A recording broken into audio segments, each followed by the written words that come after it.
I'm just gonna keep running to keep my train of thought. But what I was trying to say is that our I was a little bit I get off a little bit on tangents, but um our it's very profound that when people say hand-eye coordination, that's way deeper than a person could normally appreciate. It's not just some technical thing that's a part of training. It's the fact that light is profound, really pro- incredibly profound if you appreciate light.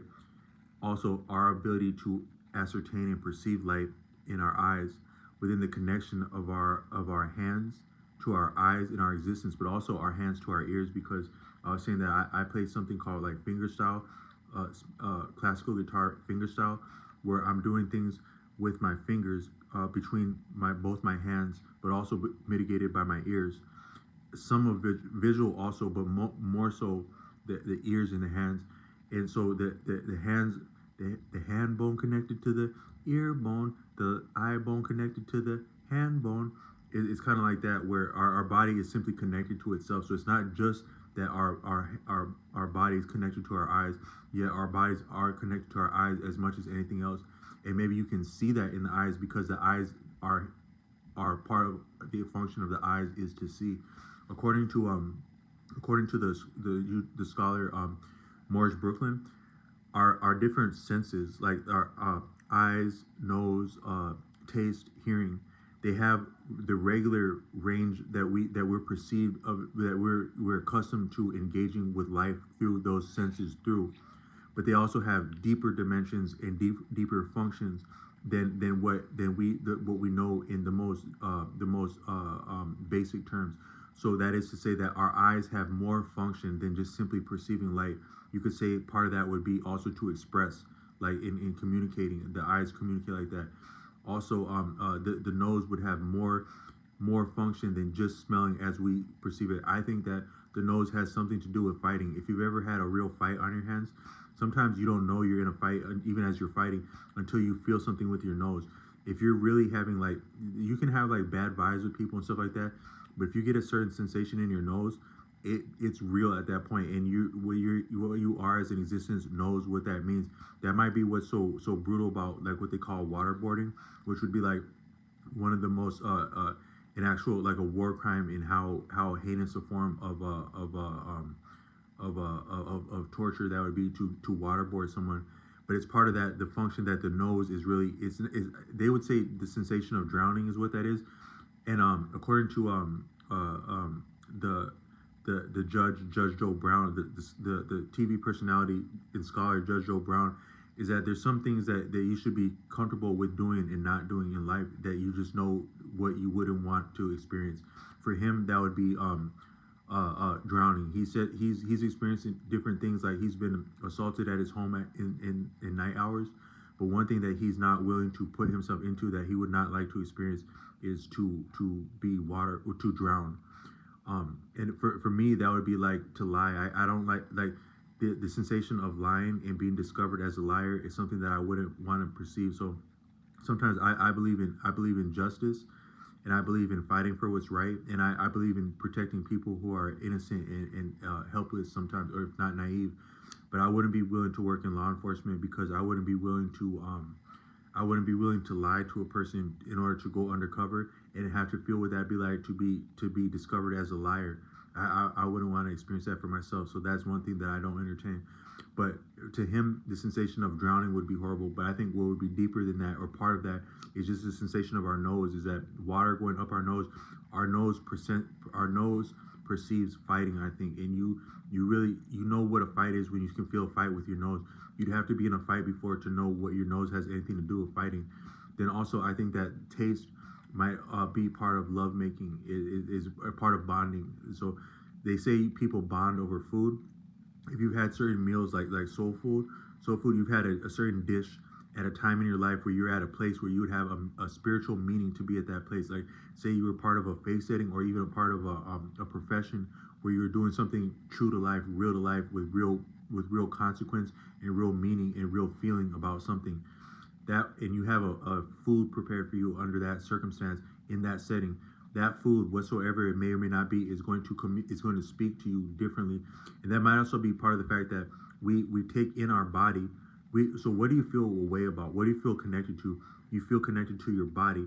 But at one point you had consumed your body, because as big as you are now, you hadn't always been that big. So some of you, you had to consume that. Part of tasting that might be of what bonded you to that food that you consumed, and what made that you. And now that is you, and you appreciate that as you, and you experience that as you, and that is reciprocal to you, partly having gone through your mouth and digested it. A lot of lovemaking has to do with the mouth. Obviously, I don't have I don't have to reinvent the wheel or explain the wheel to people that have been riding on wheels their whole life. But all I meant to say is that taste might be part of lovemaking like that. And actually, when you taste something of someone and making love, that's a deep feeling of bonding, similar to ingesting food, but not different, but not the same as ingesting food. And that our senses exist on these different ranges. That's actually part of what I wanted to go in this topic today.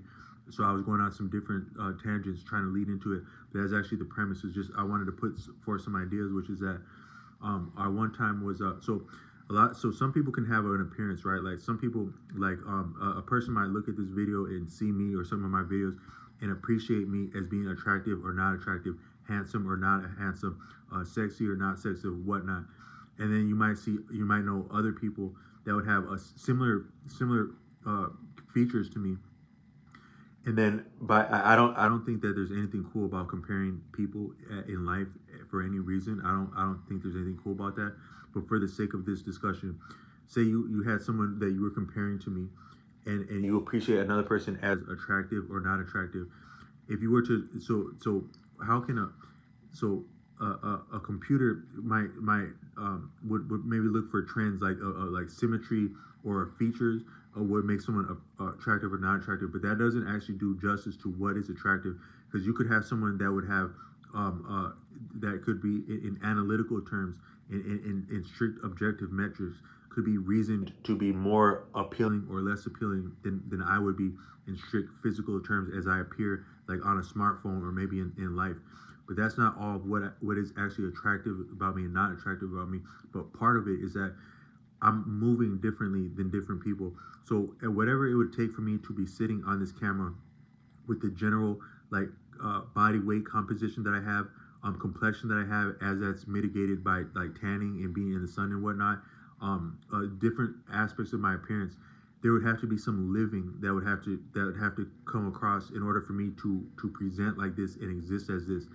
Some of that can be played up or down, but there actually had to be some reality to how I could appear that way. That's what you can see with your. That's what you can see. That's what you can appreciate with your superficial, peripheral, conscious mind, conscious awareness, conscious understanding as someone talking to you.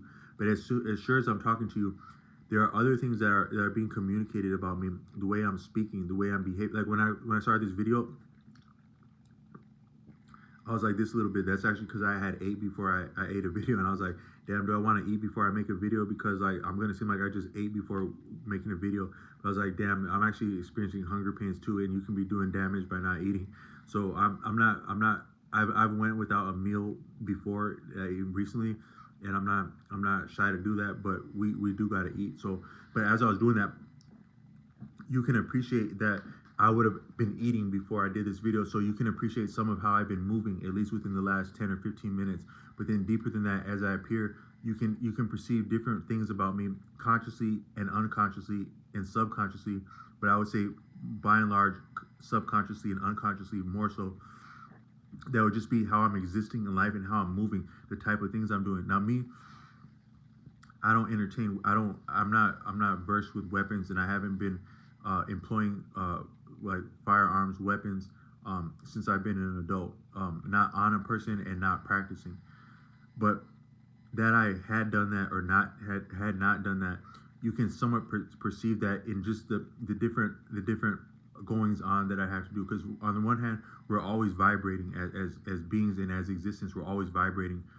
And you might not appreciate just the things that you do on a daily basis, the actual steps that you got these step counters, the actual steps that you would take to go to work and to come back or to drive up and down the street. That's all different grades and ranges and degrees of motion that yet reverberate and vibrate differently that amount to your goings on. Like there's a certain inertia. Anything that moves in reality has an inertia. So you could say that all the things that we have said or did in this life and perhaps prior exist as inertia. And